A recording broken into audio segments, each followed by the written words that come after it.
Well, welcome to Senior Travel Adventures, which is now known as Ageless Adventures. It's even hard for me to keep saying it, but Ageless Adventures is what we are now.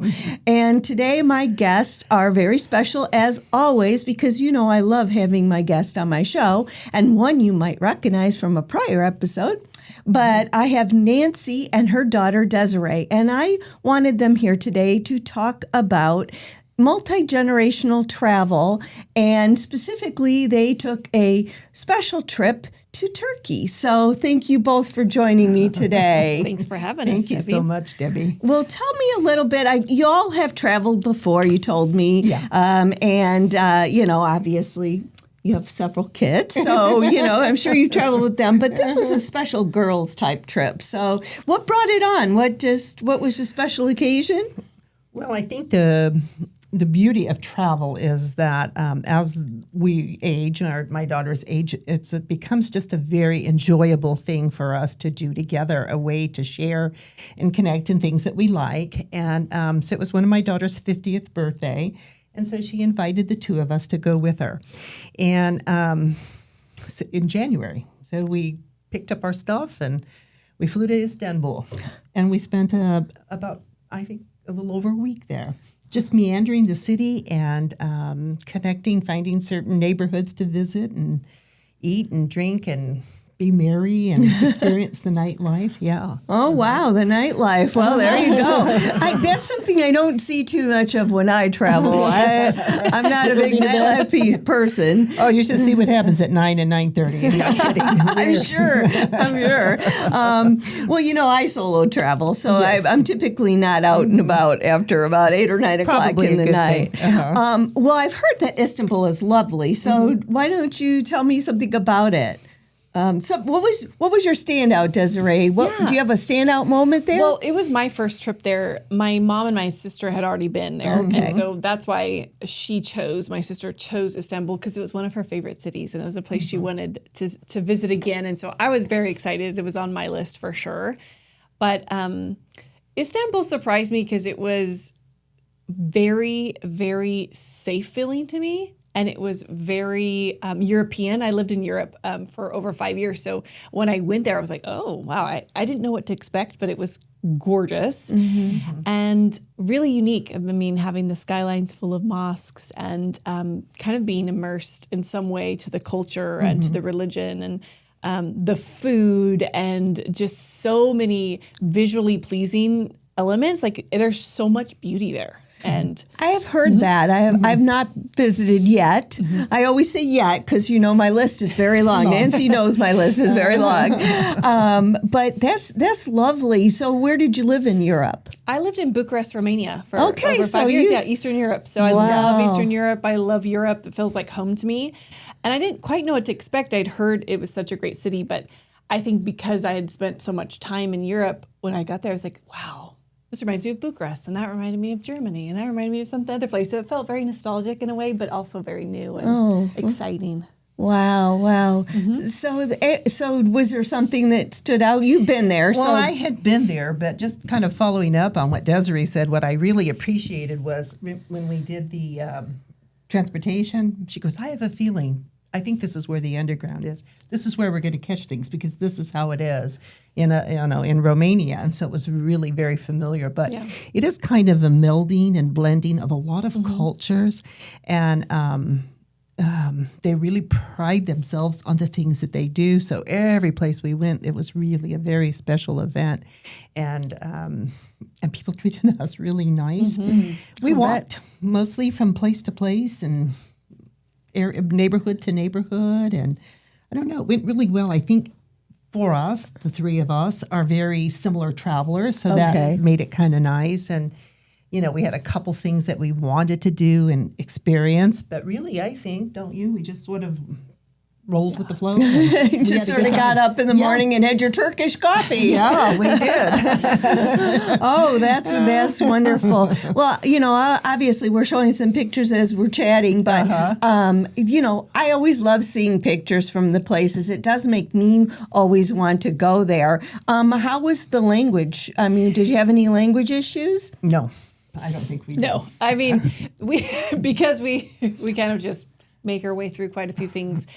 Believe it or not, quite a few people spoke English. Okay, good. So really relatable. They were using Google Translate, if not. Obviously, we were in a lot of touristy type places. So we were in the Grand Bazaar and things like that. And English restaurants, we could point, we could figure it out. And what was hard to figure out was an adventure, and we enjoyed it. Right, So, you made an adventure out of but I it, which think is it's- perfect. I think a lot of signs were in English. Signage was easy to read. It was very easy place to be a tourist. Yeah, well, that's good to know because my audience, I like to share with them places where they can feel comfortable, safe traveling, where they're not worried. But I'll tell you what, how did we live without Google Translate? Or Google Maps. Or Google, Google Maps, Honestly. Google Translate, There's a lot of things. Google putting it on the menu and having Yes. the menu turn into English. I don't know what I would do without any of that myself. So you celebrated the birthdays, obviously. Was there any special event for the birthdays? Did you go to a special restaurant or? Yeah, we did. My family is from Lebanon, so, it kind of fits into culturally my upbringing. And so we found a really beautiful Lebanese restaurant. I think we stayed up that night a little bit late and we sat out on the we would say piazza or, outside, and we ate and we laughed and enjoyed each other's company, and we met fellow travelers. So that's always kind of a fun thing too, to get to know people and get their views and perspectives on things. I think that's one of my favorite parts is just listening to people and learning different things about different places. I agree, Nancy. I've met and learned so much from different people and made so many friends that you keep. It's people. You meet people, you don't connect with them, or you don't. After that, it's like they're out of sight, out of mind.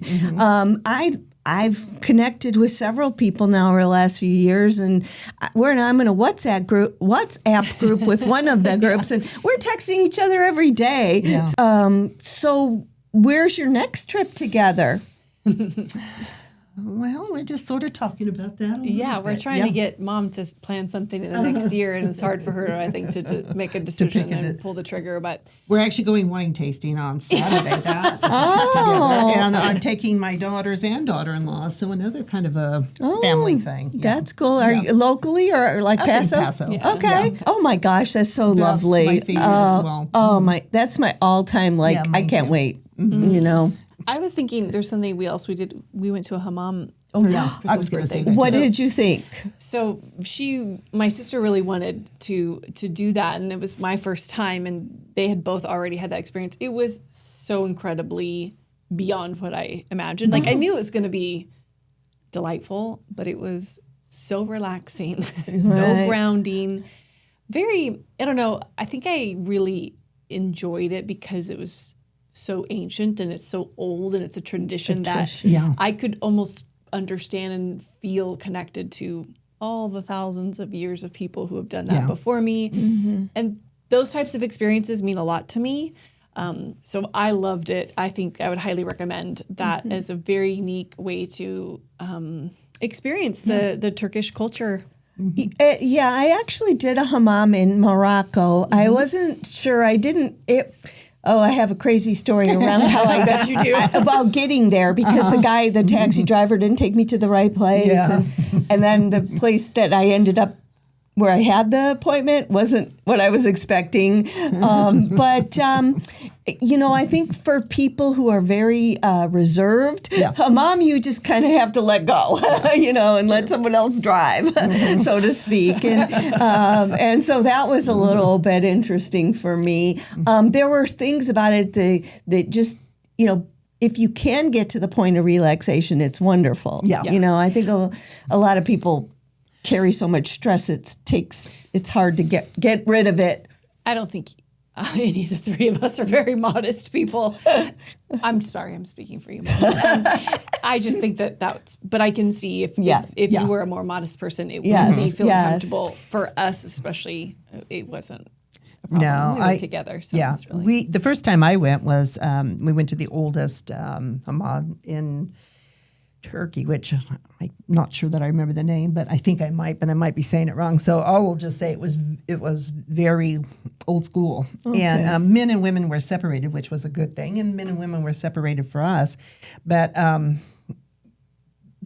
think we're very similar, my daughters and I. I know it was an easy thing. It was very nice. And I think really if you kind of know what to expect, Well, yeah, and I will tell the audience, if you haven't experienced a mom, look it up first to make sure you're comfortable with that, because they're going to basically bathe you, and they pour warm water over you, which is relaxing. I'm not going to say it's not, but you will, have the proper expectation before you go, and if that's something you don't think you're going to be comfortable with, I mean, I know people who don't like massages, so for something like that, they might be. I know. Can you imagine not wanting a massage? No.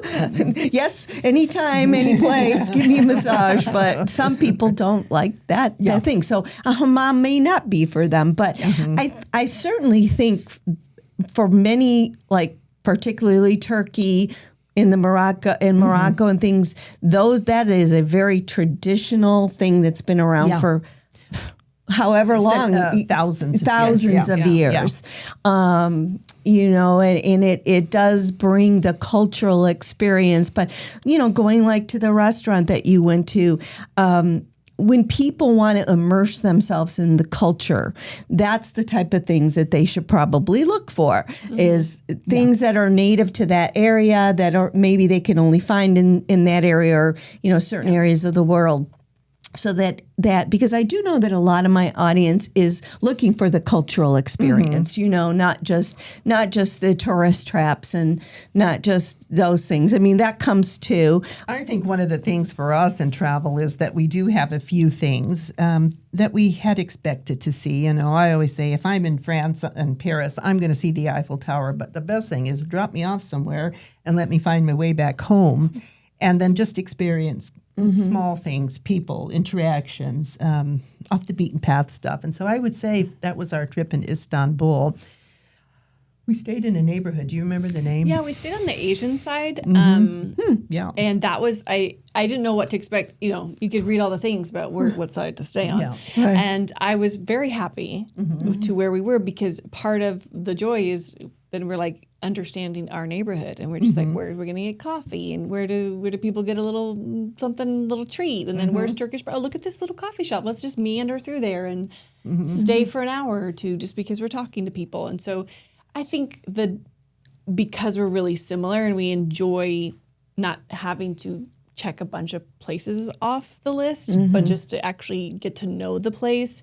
So we gave ourselves a day just to walk around just in our area and to know it. And then we could navigate it. We probably walked around 10 miles a day or so. At least, because then we'd go over to the old city and go to the thing. Right, let's go back and get those meatballs that we saw. And then, we just kind of went back and forth. And it's just the joy of kind of making yourself feel at home in a new place too. Do you feel, though, Desiree, that because you have more of the wanderlust because of your parents? Yeah, they love to travel. Well, it's so interesting because I did definitely do some, like, we went to Mexico together when I was in junior high. And then actually I went with my parents to Romania for the first time in 1998. But then I moved to Europe when I was 19 years old. So in a lot of ways, I think they probably gave me I guess I would say that the ability to even see that as an option. I think having them as parents has really helped me with that. But I think because I was so young too, my whole life was, I was an immigrant. I didn't know where I was, and I had to figure things out. Right. So that, in those really formative years, I have kids that are that age now. I'm like, what in the world was I doing? Exactly. Like, you How can't. could I have done that? These kids. So personally, that's my own personal story, but it really formed me. Yeah. So there's something so at home to me about not being with my own people or Right. culture or in my Right, language like or getting something. out of breaking out. And I think that's a great thing. But you're so right about your own children. It's like you look at that age. Like I look at my granddaughter's age, and I know what I was doing at her age, and I was like, oh my gosh, it's so different, and I couldn't even expect.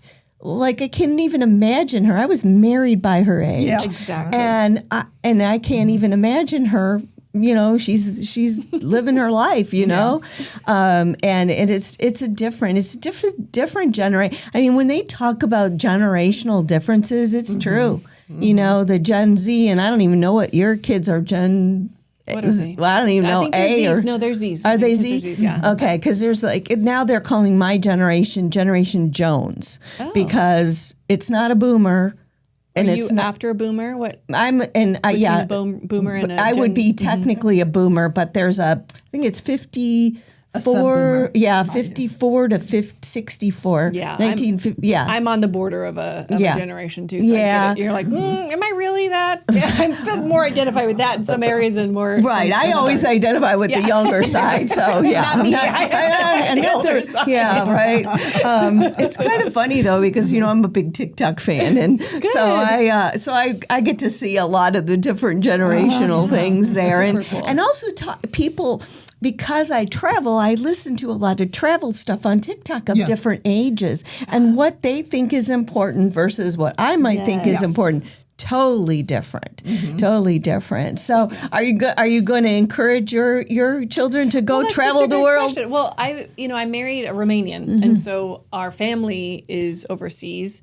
And I've traveled with small kids their whole life. They've been on airplanes and done things like that. And yeah, we definitely love travel. My kids, I think, have a bent towards international travel and just being open to new places and exploring. And I think one of the great things that my mom did for us when we were kids is just like treated us like we were her friends and partners on the adventure. And that's kind of the way I think of like, oh, no, I'm going to this museum. We're going to eat at this cafe. We're going to wait in line. And even if you're tired, you're going to figure this out. So just kind of helping the kids adapt to my flow. They can do whatever they want on their own trips. But I felt like my mom taught us how to kind of experience places and be more open, and that's kind of the goal of when I travel with my kids too. Okay, that's great. That's great. It does make a difference. I mean, I grew up where we didn't go anywhere because we didn't have money, and my family was just a different. Travel was not a thing. And really, I didn't even get on an airplane till I was 22. Yeah. And then I only flew from Chicago to Detroit. So I don't even really think that counts too much. But I think after that, I never looked back. I mean, there were a lot of years where I couldn't go for responsibility-wise. Same. But boy, now now it's just like, where am I going to go? I want to go so many places. Sometimes that actually paralyzes you, though. Having such a big list. Yeah, for sure, because where do you prioritize? How do you prioritize? Because there's only so many, dollars and time and this and that. And I still work part-time as a professor. And I got a lot going on because I want to go back to the Camino. So I want to do the Camino Portuguese. Yeah. And in fact, my other niece, yesterday was her 40th birthday, and she is doing the Camino Portuguese solo. From where?